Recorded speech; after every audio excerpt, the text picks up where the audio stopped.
TravelingMel.com.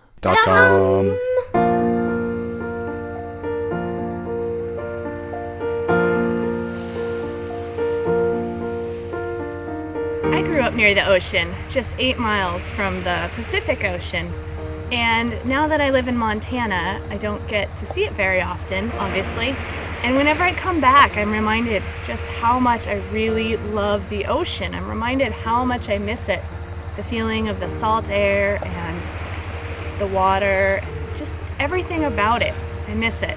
And so here in Washington, I'm happy because I get to be both by the mountains and the sea, which are really my two great loves. I just saw a little group of deer playing in the water. How cute was that? I've never seen that before. Here at Dungeness Recreation Area, we could smell the kelp from our campsite last night, that salty smell. And I came down here to the beach right after it rained. I was the only one here. I had the place to myself, which was fabulous.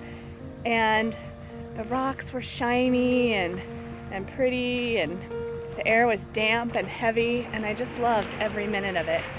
And now this morning I'm watching these crazy deer and walking along the beach. And there's other people, but it's still mostly just for me this morning. Out here on the Sound, this is where the Pacific Ocean must get its name. Where I grew up, out on sort of the main part of the ocean, not the unprotected part, it was churning and waves and dark and deep and mysterious and exciting and thrilling. And here it can just be so calm. It's almost like a lake, smooth and silky.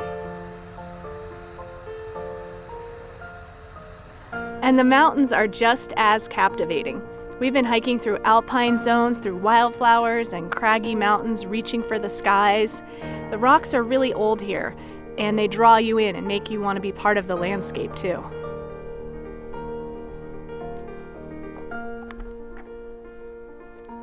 On Hurricane Hill, the mountains stretch out and as far as we can see in this direction, and on the other side, the ocean and the Sound do the same. Let's go check out the forest. Down below the high peaks in the temperate rainforest here on the Olympic Peninsula reminds me of being in college in the redwoods with all these big trees and ferns everywhere, and the vine maples and the epiphytes and just all these beautiful plants that the sorrel that I spent my time learning about and recreating in. Being out here among these trees and ferns and all these other plants makes me feel both nostalgic and just full of wonder when you see these tree trunks wrapped around each other, and some of these trees are so huge and so old that you feel comforted and safe in a place like this.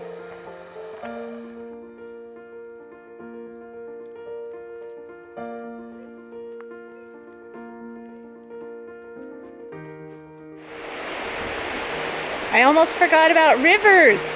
Rivers are what connect the mountains to the Sound or the sea. And the movement, the constant changing. And out here, the beautiful color from the glacial silt. That's pretty spectacular too. It's the thread that weaves it all together.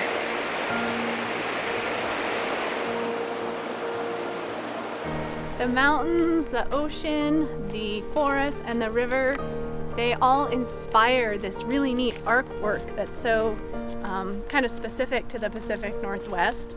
Whether it's totem poles made by native peoples, or glasswork, or sculptures, or all kinds of weird, funky art that I don't quite get, but like to look at. It really is all kind of inspired by this environment, these big trees, this moisture, the ocean, and I just love that. And not just fine art or sculpture, but the literature too, whether it's fiction or my favorite, creative nonfiction. you can really see that the environment here plays such a big role in the creation of the art. And that's a big part of loving this environment too.